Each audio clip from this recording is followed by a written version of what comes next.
Hi, and welcome to the third episode of OwlTowel's Gaming Thrifts, although from now on I'm calling it OwlTowel's Mostly Gaming Thrifts, because even though the primary focus is gaming, I have been showing a lot of stuff that's not gaming related, so I felt like the old title was a little bit disingenuous. Also, from now on, I'm only going to be showing the shops I actually found stuff in. Originally I was just trying to be nice and thorough with these videos, but I realised, you know what, sometimes you can be too thorough. Anyway, the first shop I went to was Life, and they had a copy of Dancing Stage Universe for £20. I've never seen this game before and I didn't know what it was, but it turns out this is the European version of Dance Dance Revolution Universe, which is a much more recognisable brand name. Anyway, 20 quid isn't so bad considering Kex is selling it for £35. Funnily enough, the picture they use on Kex is actually the North American version. Next up is one of the Weymouth Hospice Care Trusts. Now there's big box copy of CNET, the DVD game. Now I've seen a lot of these in the past, but I've never seen one that looked this generic. Like normally it's based on like a specific franchise or IP, but I've never seen one where it's just about movies in general, which threw me off a little bit. To be honest, these things feel a little bit redundant now with mobile phones, but for this time this stuff would have been pretty neat, I imagine. £2 isn't too bad for it. But yeah, I just thought it was interesting. I've never seen one like this before. They also had a copy of Panzer Dragoon for the PC. The Sega Saturn wasn't a huge success outside of Japan, so I think a bunch of the games were ported to PC just to try and,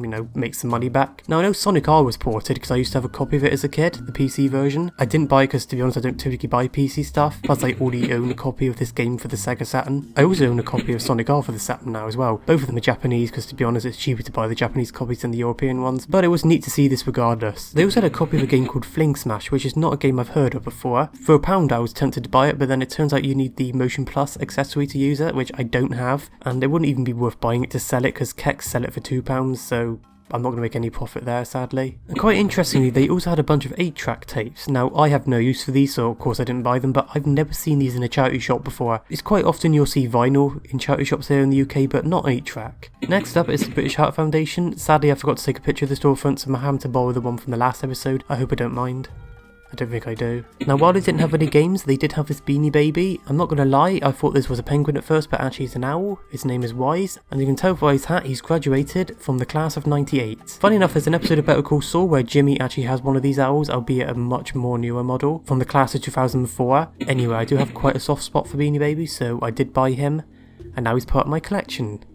Poor thing. Next up is Cancer Research UK, and they had this copy of Skylander Swap Force for the PS3. I dread to think how much some people paid for these games and figures back in the day, when now you can just get it for £5 in a charity shop, but I have seen stuff like this in the past, normally not in this good condition. Normally they're like just shoved in like a plastic box, all the little figures, for a £5, but this was in decent condition, and I think it actually includes the game as well. I didn't buy it because, to be honest, it's just not my sort of thing, and I don't own a PS3, so it would be completely wasted on me. They also had this official Jordan Grand Prix racing build as well. When I first saw this, I misread it. I thought it was just for the Nintendo 64, but it turns out it was actually for the 64 and the PS1, and it was only £10. Obviously, buying something like this is a bit of a risk. The thing is, you could ask for a refund on something that doesn't work at a charity shop, but I would never do that because it feels kind of wrong. So that's why anytime I buy something from a charity shop, I always consider it a little bit of a gamble, and for £10 I was willing to take that gamble. So the question is, does this thing work? And sadly the answer is no. Basically the steering wheel itself is dodgy, it doesn't respond properly, it doesn't recognise when you're actually turning it left or right properly. You can use it in digital mode, but it's not very nice, to be honest, because either you're stuck going fully left, fully right, or not turning at all, which is not ideal for pretty much any racing game. At the end of the day, that's money that's gone to charity, so it's not the end of the world, but it would have been nice to actually have a properly working steering wheel. Oh well. Next up is Deborah, and they've actually got a proper sign now, but it's the Butterfly Skin charity, and they hope to stop the pain of EB. But yeah, funny enough, the Sudoku game that I showed last time was still here from more than a month ago, but it's gone down in price to £4, which I think is a lot more reasonable, and I imagine that's probably going to sell at some point. £4 for an electronic Sudoku game I think is quite good, to be honest. And they had a copy of the House of the Dead 2 and 3 Return for the Wii. This picture's terrible, I'm afraid. £6, which I'm assuming they sort of price matched that, but I've never played any of the House of the Dead games, to be honest, and if I'm going to play one, I'm probably going to play the first one first. But yeah, what I want to know is why that 15 on there is so big. Normally they're a little bit smaller than that.